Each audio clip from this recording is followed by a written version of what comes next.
40 ठाकरों की पार्टी से आया राजनीतिक भूचाल। लखनऊ से दिल्ली तक दिखा घमासान। सियासी गलियारों में हुई चर्चा तेज। क्या यूपी में कुछ बड़ा होने वाला है? बैठक में प्रभु श्री राम और महाराणा का दिया गया संदेश। विरोधियों में छिड़ा नया कलेश। पहले योगी की ब्रजभूषण से मुलाकात और अब ठाकुर विधायकों की बैठक में क्या है खास? सियासी गलियारों में इन दिनों बैठक की खूब चर्चा हो रही है, जिसमें यूपी के 40 ठाकुर विधायकों ने शिरकत की। ऐसा नहीं है कि बीजेपी के विधायक ही शामिल हुए, बल्कि सपा बसपा के बागी विधायकों ने भी शिरकत की, जिसने उत्तर प्रदेश की सियासत का तापमान बढ़ा दिया है। योगी ब्रजभूषण की मुलाकात के बाद अब ठाकुर विधायकों की बैठक से तमाम कयास लगाए जा रहे हैं। लेकिन आखिर यह बैठक क्यों हुई? क्या यूपी में कुछ बड़ा होने वाला है? क्यों इस बैठक की दिल्ली तक चर्चा छाई हुई है?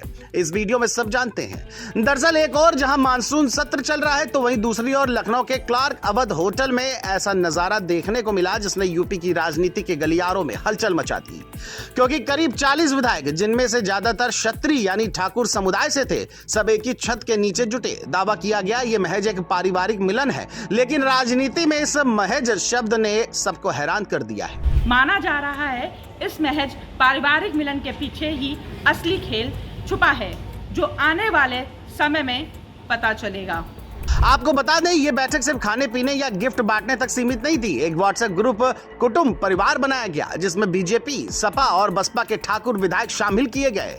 3 दर्जन बीजेपी के विधायक, सपा के बागी और कुछ विपक्षी नेता सब एक मंच पर एक साथ दिखे। 8 साल में ठाकुर विधायकों की इतनी बड़ी बैठक पहली बार हुई है, और यही वजह है कि इसे सियासी शक्ति प्रदर्शन के तौर पर देखा जा रहा है। जिसकी चर्चा इसलिए भी हो रही है क्योंकि हाल ही में मौजूदा मुख्यमंत्री योगी आदित्यनाथ, जो खुद ठाकुर हैं, उनकी ब्रजभूषण शरण सिंह से मुलाकात हुई थी। योगी और ब्रजभूषण के इस मुलाकात के मायने पहले से ही निकाले जा रहे थे, और अब कुटुंब परिवार की बैठक ने इन ख्वाहिशों को और हवा दे दी है। राजनीतिक जानकार कहते हैं कि यह महज इत्तेफाक नहीं हो सकता कि सीएम योगी, ब्रजभूषण और अब एक बड़े ठाकुर सम्मेलन की खबरें लगभग एक ही महीने में सुर्खियों में आ रही हैं। उनका मानना है कि ठाकुर समाज ये संदेश दे रहा है, हम सिर्फ सत्ता में शामिल नहीं बल्कि सत्ता की धुरी भी बन सकते हैं।